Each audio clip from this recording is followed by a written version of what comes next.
Dalam nama dan kuasa Allah Tritunggal Maha Kudus, Bapa, Putra, dan Roh Kudus. Amin. Allah Bapa di surga, terima kasih Engkau telah memberikan kepada kami gembala yang sangat peduli dengan kami, yang care dengan kami, yang memperhatikan kami dalam segala hal dalam kehidupan kami. Yesus, Bunda Maria, Santo Yosef, dan para kudus lainnya, termasuk malaikat agung. Terima kasih Tuhan. Puji syukur kami kepadamu demi Kristus Tuhan dan pengantara kami. Amin. Sudah terkasih dalam Kristus, dalam bacaan Injil hari ini, Yesus mengajak para murid yang sibuk sekali melayani, menyembuhkan banyak orang, pergi ke sana kemari. Dan Yesus mengajak, mari kita pergi ke tempat yang sunyi.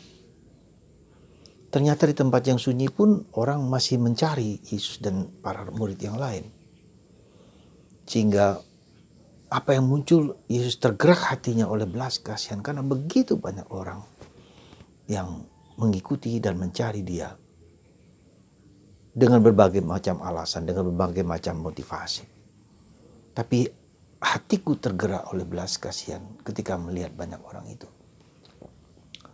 Saudaraku yang terkasih dalam Kristus, itulah sifat seorang gembala, pastor bonus, gembala yang baik.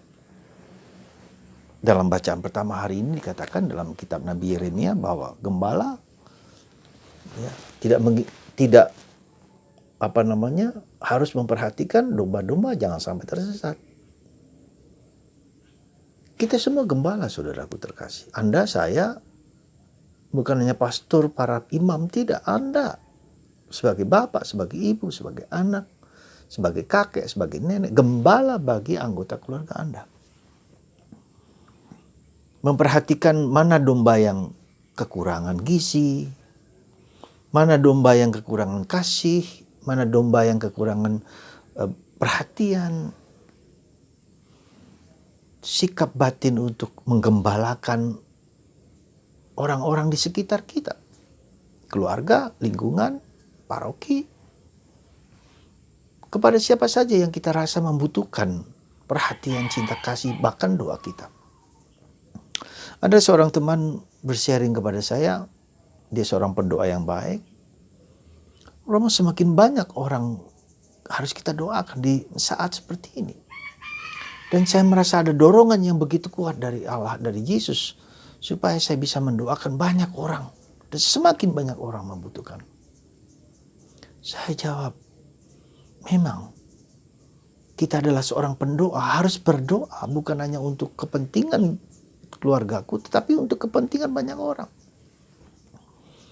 Di saat pandemi ini, sungguh suatu yang harus kita doakan. Entah yang sudah meninggal, atau seorang yang sedang sakit, atau seorang teman yang membutuhkan penghiburan. Ya. Dan kita bisa melihat ketika banyak orang kena COVID, kena virus ini, seringkali tidak bisa berdoa untuk dirinya sendiri. Ya, dan itulah yang saya katakan bahwa saya seringkali juga mengatakan begitu. Jangan lupa doa batin. Ketika orang kena COVID, jangan lupa doa batin. Karena saat-saat kita sadar seperti ini, kita sering lupa. Apalagi ketika kita sedang sakit di ventilator. Semua pikiran perasaan kita hanya kepada sakit dan sakit dan sakit. Gelisah terhadap banyak hal juga. Lalu batin kita, ya, yang harus berdoa ketika segala kemampuan, daya-daya kemampuan kita tidak mampu lagi, batin kita yang berdoa. Dan itulah tujuan dari hidup rohani kita. Adalah hidup rohani, batinku menjadi hidup. Batinku menjadi mengenal kehendak Allah. Dan itulah saya katakan Santo Yosef. Dia tidur, pikiran panca inderanya, mata, hidung, telinga, ya, perasaan tetapi roh dalam dirinya hidup. Ya, dia sampai bisa mengenal kehendak Tuhan berkali-kali dalam mimpi-mimpi itu untuk pergi mengambil Maria, untuk pergi bersama Maria dan Yesus pergi ke Mesir pada malam hari dan kembali lagi dari Mesir lewat mimpi. Jadi rohnya hidup. Itu saudaraku yang terkasih, kalau kita mendengarkan renungan saya, doa rosario, baca kitab suci. Ya. Tujuannya adalah untuk membangkitkan roh dalam diri kita. Ya. Nah, salah satu hal yang selalu saya katakan, doa batin, doa rapalan orang Islam menyebut. Datanglah Roh Kudus. Terus datanglah Roh Kudus, datanglah Roh Kudus, datanglah Roh Kudus. Kita paksa sebentar, satu hari bisa 50, bisa 100, tapi lama-lama roh dalam diri kita itu berdoa untuk kita. Nah, di masa pandemi ini saya katakan, darah dan air yang memancar dari hati kudus Yesus, sembuhkan aku dan keluargaku. Kita ulang, darah dan air yang memancar dari hati kudus Yesus, sembuhkan aku dan keluargaku, darah dan air. Nah, inilah pertahanan, jaga kehidupan, bukan hanya jaga kesehatan, tapi jaga kehidupan, jaga roh, supaya kita tidak lupa, gitu loh. Ya, Tuhan tentu tidak lupa dengan kita, tapi ketika kita, bagian kita yang harus kita lakukan, kita persiapkan batin kita. Ya, roh dalam diriku berdoa untuk aku dengan kata-kata yang terungkapkan kepada Yesus. Datanglah Roh Kudus, lalu kita menjadi kuat. Ya, dan bahkan Tuhan sendiri bekerja dalam diri kita, menyembuhkan kita. Jadi saudaraku yang terkasih dalam Kristus, rapalkan, datanglah Roh Kudus. Darah dan air yang memancar dari hati kudus Yesus. Terus mulailah dari sehari 100 kali. Terus. Dan Anda akan menjadi lebih tenang, lebih damai dalam menghadapi kesulitan-kesulitan yang kita lihat di sekitar kita. Yang kedua, saudaraku yang terkasih, Yesus mengajak para murid untuk pergi ke tempat yang sunyi, ke tempat yang hening. Saya berulang-ulang mengatakan kepada Anda, carilah 15 menit sehari hening. Sekali lagi ini sulit dan berat sekali zaman kita pada saat seperti ini. Tapi saya mengatakan paksa sebentar. Hening diam 15 menit. Bunda Maria mengajak kita lakukan itu di penampakan Bunda Maria di Fatima, mengajak kita duduk diam, hening, tanpa HP, tanpa TV, duduk. Jangan bergerak sebelum 15 menit. Anda akan mengalami pengalaman Tuhan hadir dalam diri Anda. Saya tahu betapa tidak mudahnya. Pikiran kemana-mana, perasaan kemana-mana, gelisah, cemas. Paksakan diri Anda. Karena disitulah Anda bertemu dengan diri Anda sendiri yang paling dalam.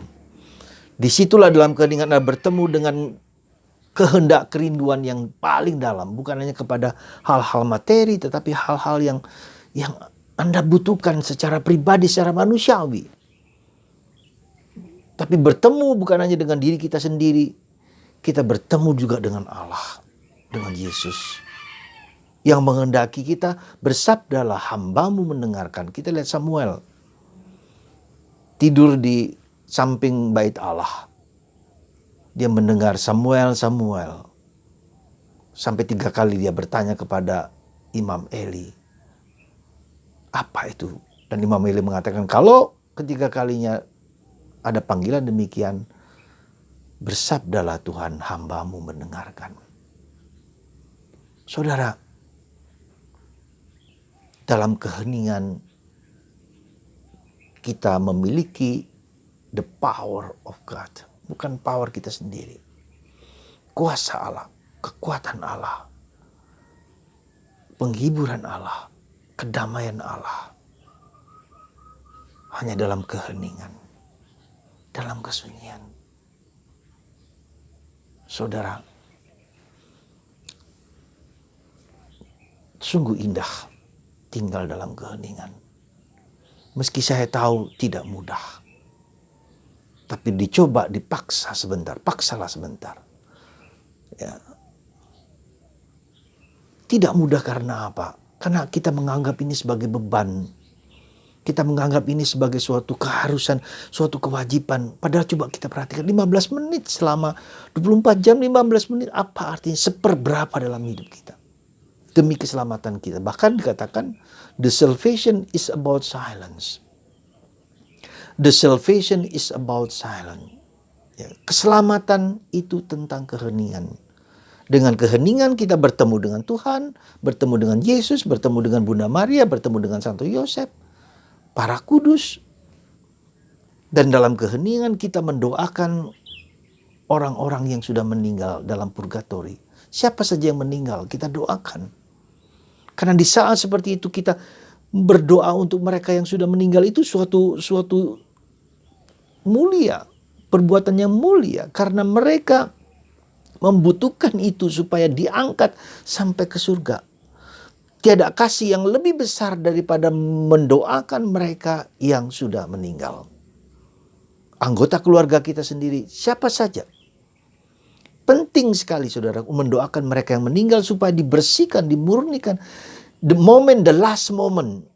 Ya, supaya mereka dimurnikan, dibersihkan dan tinggal bersama Bapa di surga dalam kekudusan. Sebagai imam di dalam gereja kita mendoakan terus untuk orang-orang yang meninggal. Ya, ini luar biasa gereja kita Katolik dengan ekaristi. Tapi sekarang saatnya Anda juga. Tidak kasih yang lebih besar daripada mendoakan orang yang sudah meninggal. Sebesar apapun dosa mereka, sebesar apapun kesalahan mereka, kita mohon Tuhan berbelas kasihan kepada mereka.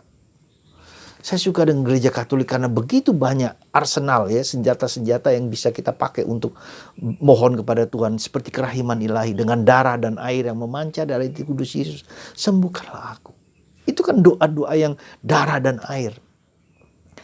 Bunda Maria mengajari kepada ketiga anak kecil, Yasinta, Lucia, dan Francisco. Ya Yesus yang baik, ampunilah dosa-dosa kami, bebaskan kami dari api neraka. Bawalah jiwa-jiwa ke surga, terutama mereka yang sangat membutuhkan kerahiman. Coba lihat. Doa singkat yang diajarkan Bunda Maria kepada ketiga anak kecil ini, yang doa yang sederhana, yang kita ulang-ulang ketika kita doa rosario. Ya Yesusku yang baik, ampunilah dosa-dosa kami, dosaku dan dosa orang lain. Bebaskan kami dari api neraka. Bawalah jiwa-jiwa ke surga, terutama mereka yang sangat membutuhkan kerahiman-Mu. Ya, Lucia diajak melihat neraka itu seperti apa. Dan sekarang kuasa kegelapan sedang menghantui kita semua. Ya, seperti berkuasa atas segala sesuatu dengan COVID ini. Tapi jangan takut, Tuhan semua dalam kuasa, dalam kontrol Tuhan. Maka kita diajak untuk lebih dekat dengan Yesus. Semoga Anda semua hari ini sadar akan panggilan kita untuk menjadi gembala bagi orang-orang di sekitar. Ketika orang yang kita doakan itu menjadi sulit, itulah kesempatan kita untuk semakin dekat dengan Yesus. Anda ingat ketika Musa membawa orang-orang Israel keluar dari Mesir. Apa yang dikatakan Allah? Allah mengeraskan hati Firaun sampai 10 kali tulah. Supaya apa? Supaya tahu bangsa Israel bahwa Yahweh lah yang menyelamatkan kita, menyelamatkan mereka. Supaya mereka lebih dekat dengan Tuhan, dan kuasa Tuhan sungguh nyata dalam diri Musa dan orang-orang. Dan ternyata juga demikian. Jadi kalau orang yang kita doakan, suami, istri, anak-anak, siapa saja begitu keras kepala, itu tanda bahwa Tuhan meminta kita untuk lebih dekat dengan Dia. Dan Tuhan akan melakukan yang terbaik untuk mereka. Jangan putus asa, jangan mundur, justru kuat. Ya, sekali lagi semoga doa ini diberkati Anda semua, dilindungi dan dijaga. Jangan lupa sekali lagi doa batin, darah dan air. Terus. Anda akan dijaga dan dipelihara. Tuhan memberkati Anda. Dalam nama Bapa dan Putra dan Roh Kudus. Amin.